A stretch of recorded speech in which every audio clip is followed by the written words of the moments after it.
Good morning. It's Friday, June the 4th, and I'm Ayya Vimala on a muggy, not totally overcast day, but our temperatures today are supposed to be up in the 90s, which is a pretty abrupt shift from mid-70s. I don't think it's anywhere near that right now, but that's the day we're looking at here in northern Illinois.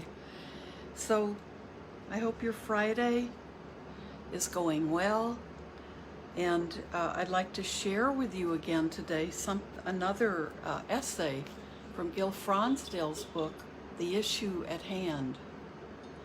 And this is a book that I've had for a very long time, given to me by someone who shared a love of Gil Fronsdale, and this was back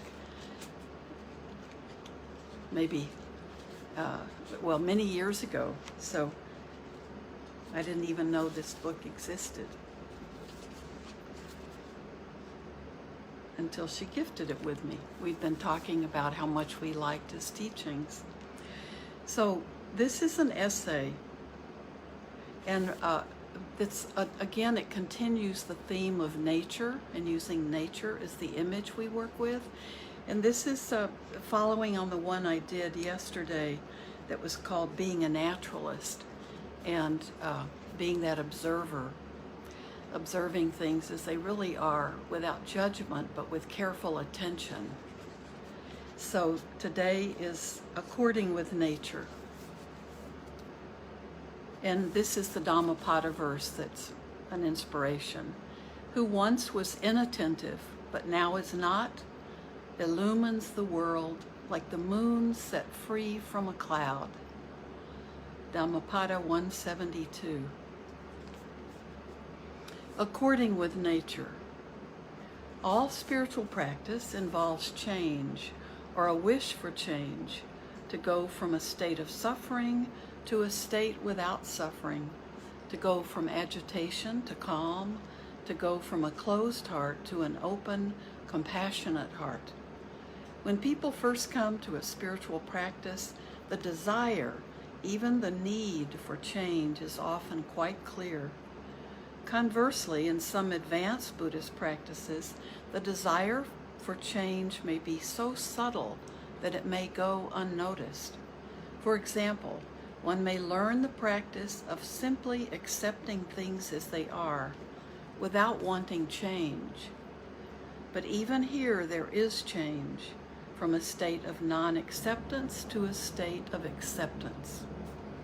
It is important for us to reflect on our relationship to the process of seeking change. Are there healthy and unhealthy ways of bringing about change?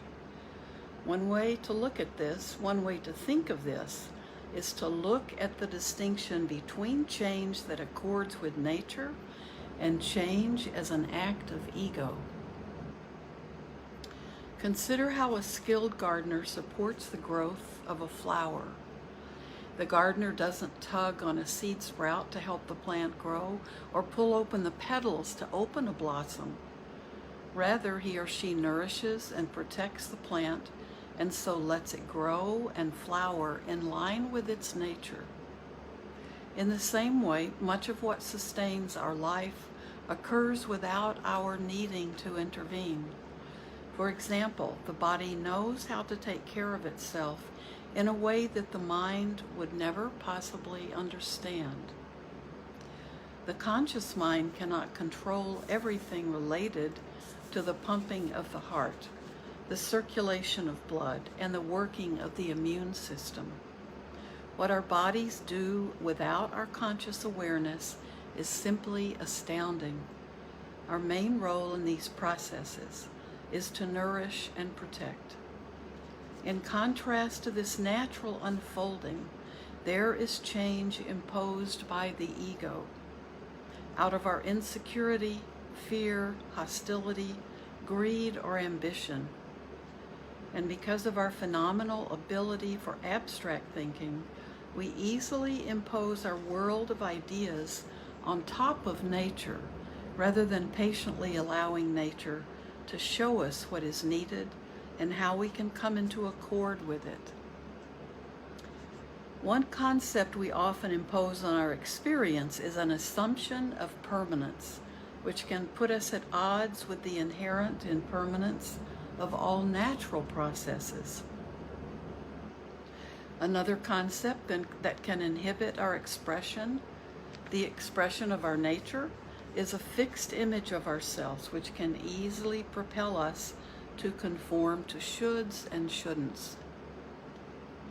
I believe that spiritual practice unfolds most smoothly when we find how to accord ourselves with nature. A useful metaphor for this is a river. To enter the spiritual life fully is to enter a stream that eventually carries you to the great ocean. All you have to do is get into the river and stay in it. Trust, persistence, mindfulness, clarity, and insight help us float in the river. Once we are floating, the nature of a river is to carry us effortlessly to the ocean. If we fight the river, if we fight against the current, we can exhaust ourselves trying to go against the natural flow.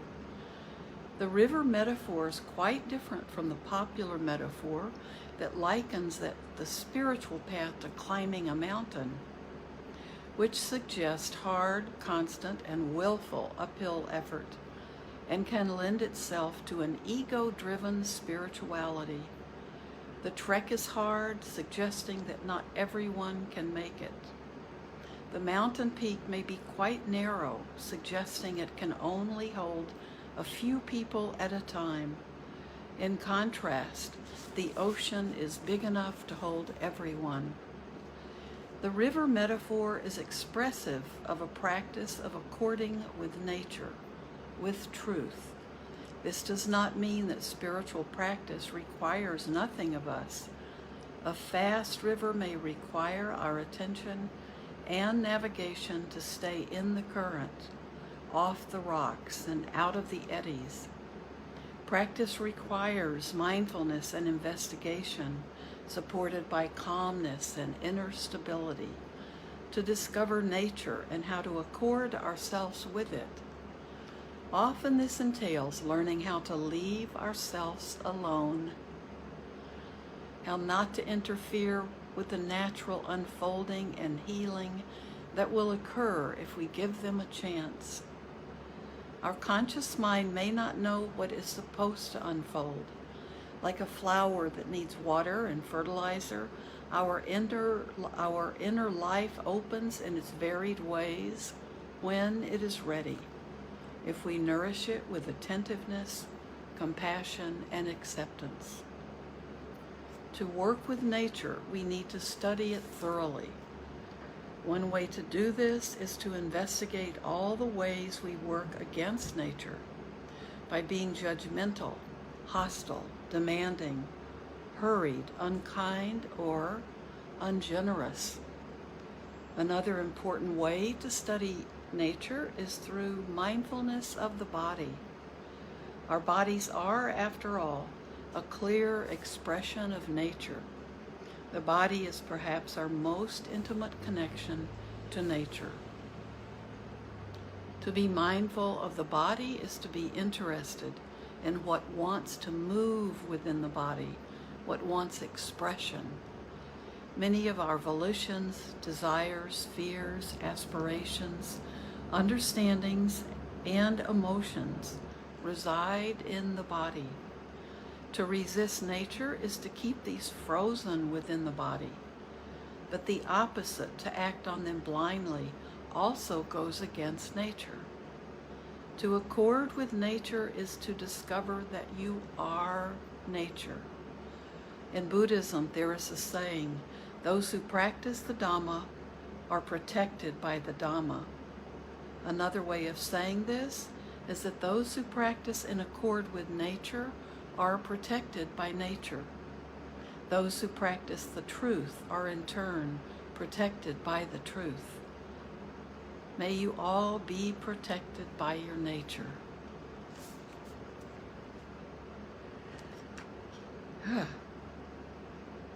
I really just love the thoughts in this. And I love the image of thinking about this path as being able to float in the river and not fighting, like not that climbing a mountain, making it so hard for ourselves. And when he calls that hard uphill effort, that climbing a mountain, that can lend itself to an ego-driven spirituality. I've been thinking about that a lot. That ego-driven spirituality is that's a real thing. So if we want to do it right and be the best and know the most and are spiritually ambitious in the wrong ways, so the image of the acknowledging nature and us being a part of it. I think they're just wonderful, beautiful ideas in this. I'll read the Dhammapada verse again.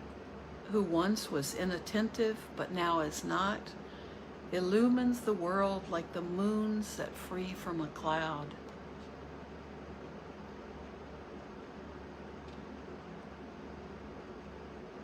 So that's just a beautiful connections he's making. So let's practice and let your mindfulness, I think our mindfulness beginning in the body is also a very important topic. Our mindfulness, the first foundation of mindfulness is this body. And so many of our teachings are, well, let's say all of them connect with the body and our senses, and our mind being a sense. So even the way our mind goes out and encounters nature and Dhamma and reality, all of that is connected. That's all part of this physical body. So the mindfulness begins in the body. It ends in the body. So that's our connection to the earth. We are part of all of this.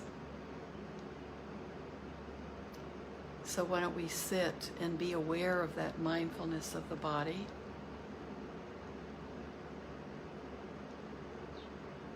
Just by being with our body. Becoming more attentive to what our body is telling us and what we can learn from the body.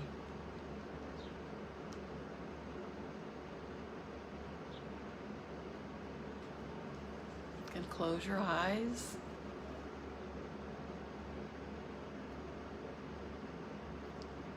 Be aware of the body breathing.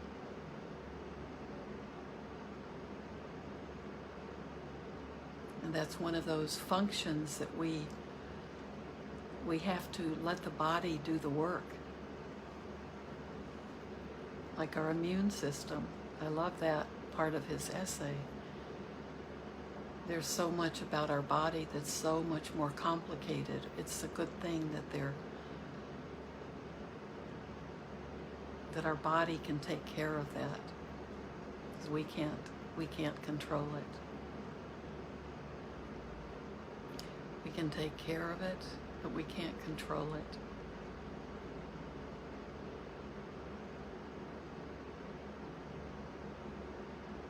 We are not in charge of everything.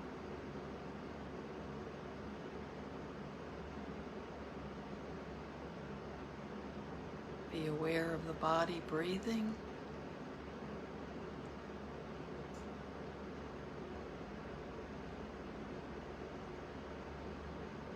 Be aware of where you feel your breath in your body.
Just allow your body to settle.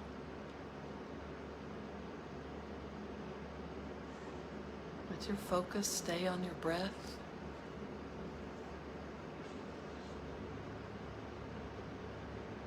Be aware of your thoughts, but no need to get caught up in them or give them attention. Just allow them to come and go.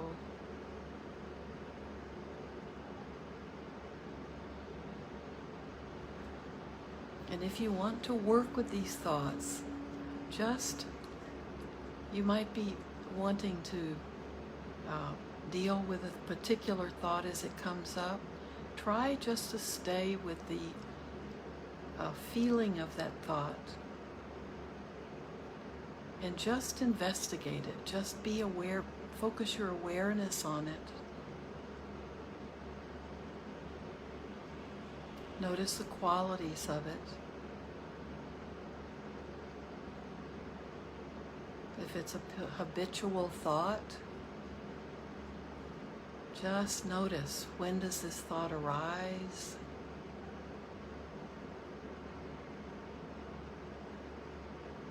Where do you feel it in your body?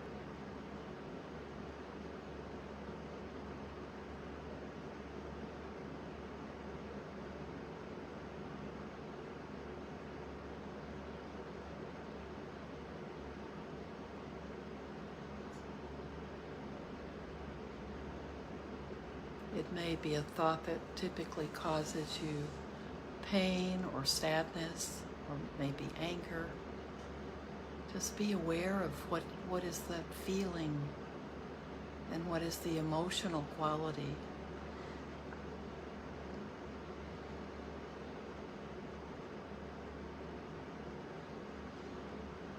The feeling is one thing, the emotional quality is another.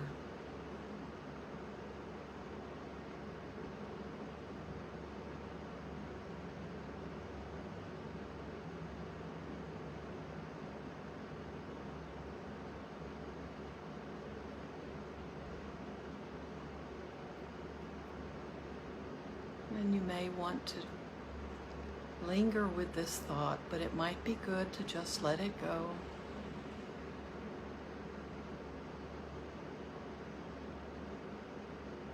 Maybe recognizing it is enough. Being aware of it being in your mind is enough for right now.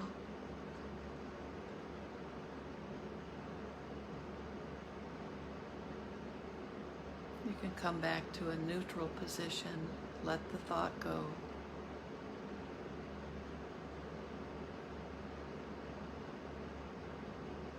Whatever the thought is, it's impermanent. It's not who we are.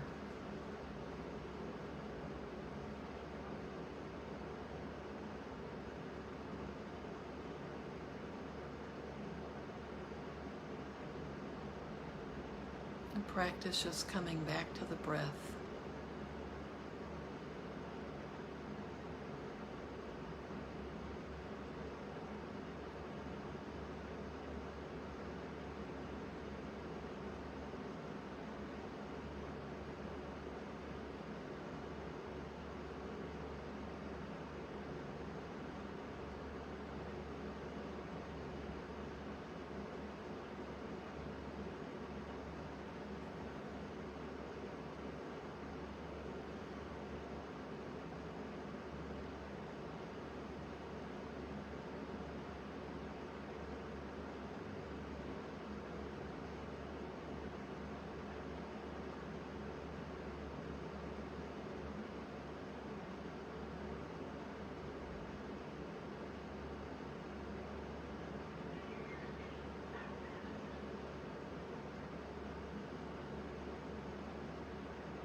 Just keep returning to the breath.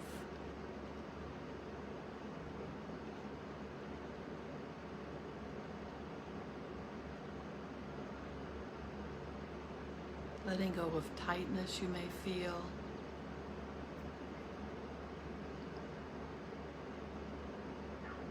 Letting go of stress. You can imagine floating down that river.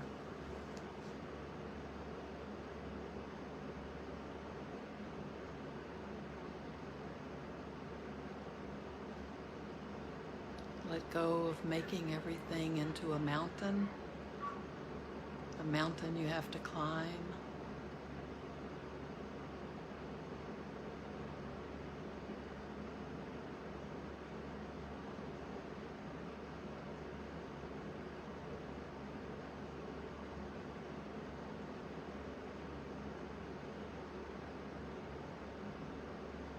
See the image of that flower blooming on its own, taking the time it needs to bloom and open up.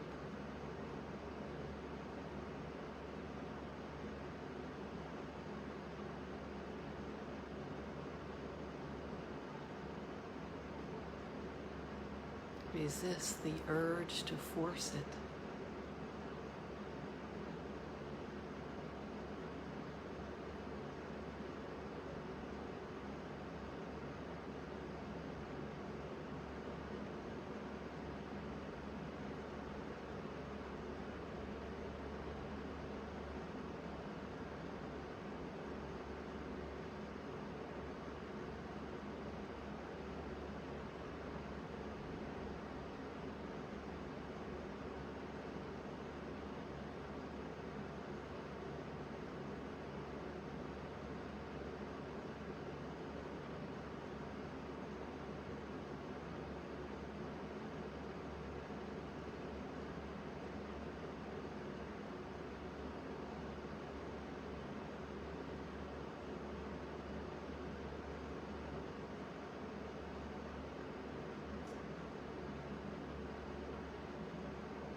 Now let's practice metta. Practice loving friendliness, loving kindness, goodwill. Sending these thoughts and these, what we call blessings, sending them to ourselves first.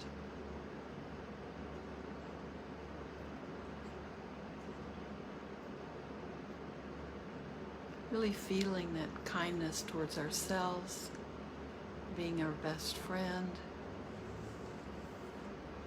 Even in times when we may find ourselves angry with ourselves or disappointed in ourselves, we can send those thoughts of kindness and goodwill, cheering ourselves up.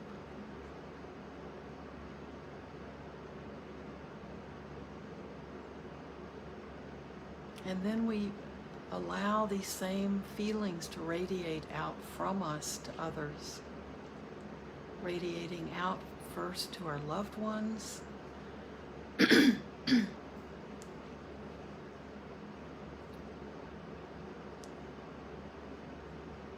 finding someone, at least one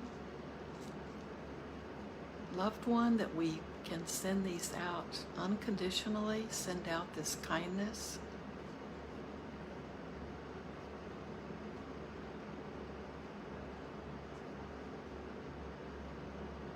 Then it becomes easier and easier to develop this quality that we start with internally and then send out. We allow it to radiate out to all others, all other beings, all creatures, all human beings,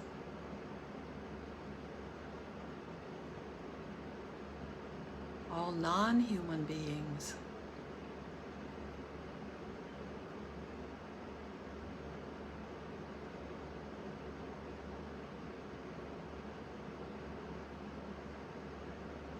May all beings be free from suffering and its causes,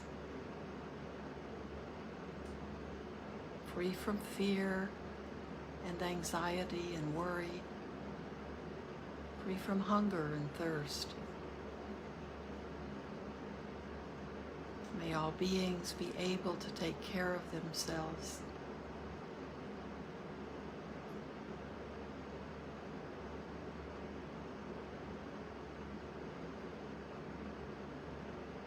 Just allow all of these thoughts to just radiate out from an endless heart.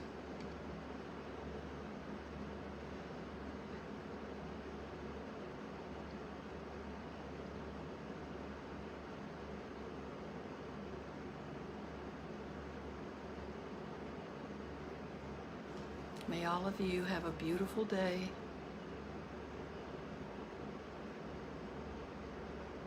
And keep that feeling of floating on the river. The gentleness of watching a flower bloom, not wanting to force it open. So, thanks for joining me. And I wanted to remind all of you that tomorrow from, Central Time, 5 to 6:30 is the sutra discussion with a large group of monastics, all working with a particular sutta and sharing thoughts.